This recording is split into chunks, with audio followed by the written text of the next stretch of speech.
मधुबनी के चकदा स्थित पीटीसीसी बीबीसीसी कोचिंग संस्थान में आज भावनाओं और उत्साह से भरा विदाई समारोह आयोजित किया गया। 10वीं के छात्र छात्राओं का 17 फरवरी से बोर्ड परीक्षा शुरू होने वाला है और इसी को लेकर शिक्षक ने बच्चों को आत्मविश्वास और हौसलों का मंत्र दिया।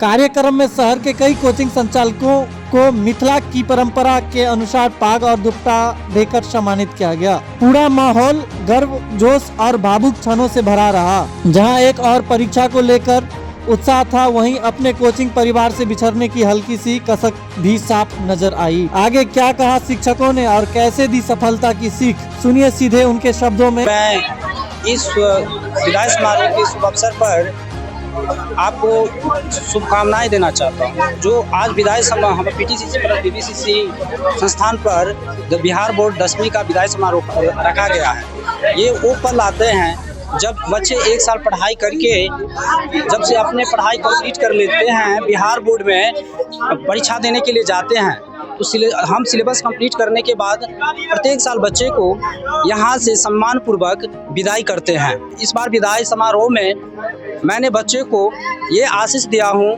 कि जिस प्रकार से मैदान में बच्चे योद्धा युद्ध करने के लिए जाते हैं, तो तिलक और आशीर्वाद लेकर के जाते हैं, तो मैं भी चाहता हूँ हमारे जो अतिथिगण यहाँ पे उपस्थित हैं, अतिथिगण और हमारे शिक्षकगण यहाँ उपस्थित हैं, उनके आशीर्वाद और मैं अपने हाथों से अपने बच्चों को तिलक लगाया हूँ, ताकि आप जाइए परीक्षा के युद्ध में आप विजय होकर के आइए।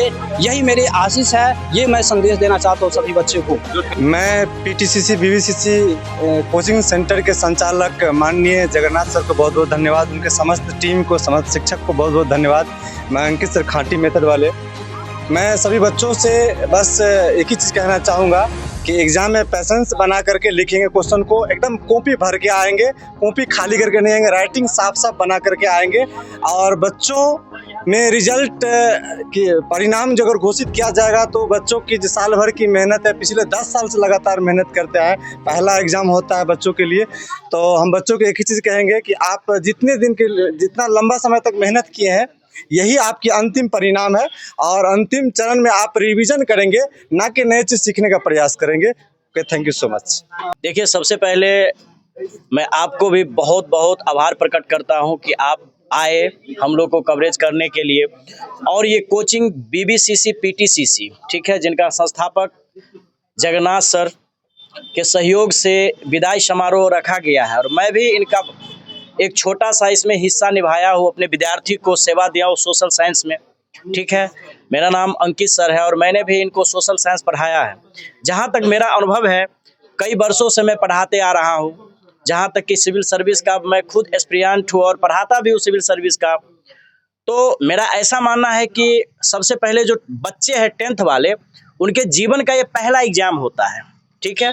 और अभी उनमें ना बहुत ही एक्साइटेड होगा। अगर हम लोग भी कोई काम करते, तो पहली बार कोई काम करते हैं ना, तो बहुत अजीब प्रकार का फील होता रहता है।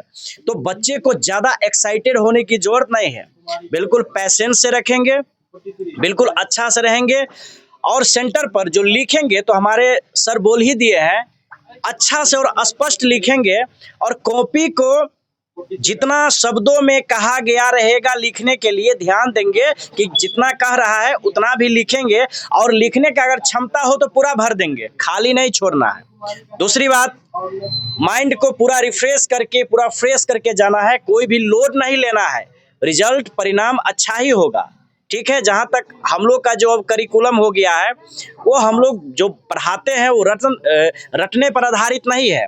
हम लोग का जो करिकुलम है वो रचनात्मक है सर, क्रिएटिविटी है, तो अपनी समझ से लिखना है वहाँ, ठीक है। और वैसे जब क्वेश्चन देखेंगे बच्चा लोग, तो उसमें लिखा ही रहता है कि विद्यार्थी यथासंभव अपने शब्दों में ही उत्तर दे। तो जहाँ तक संभव आप जो पढ़े हैं, हम लोग जो पढ़ाए हैं, उस भाषा को समझना और उनको अपने शब्दों में लिखना है। बाकी बच्चा सब का यही आशीर्वाद है मेरे तरफ से कि अच्छा से लिखे, बहुत बढ़िया परफॉर्मेंस करे। धन्यवाद। सबसे पहले तो इस संस्था को, जगन्नाथ सर को बहुत बहुत धन्यवाद कि वो यहाँ पे हमें आमंत्रित किए और अपना बात रखने का मौका दिए। और रही कि स्टूडेंट के फ्यूचर के रेफरेंस के लिए हमें मतलब क्या गाइडलाइन देना चाहिए ताकि वो अपने लाइफ में बेटर करे, तो मैं यही कहना चाहूँगा कि आपके लाइफ का कुछ ऑब्जेक्टिव होना चाहिए। बिना ऑब्जेक्टिव, अगर आपके लाइफ में कोई ऑब्जेक्टिव नहीं हो कुछ करने का, तो आप कुछ कर नहीं सकते हैं। तो आप अपने लाइफ के सभी गोल को अचीव करने के लिए आपको खुद ऑब्जेक्टिव होना है, बट ऑब्जेक्टिव होने के लिए आप सब्जेक्टिव होकर सोचिए। सब्जेक्टिव मतलब आप बड़े दृष्टिकोण रखिए अपने आप को आगे बढ़ाने के लिए।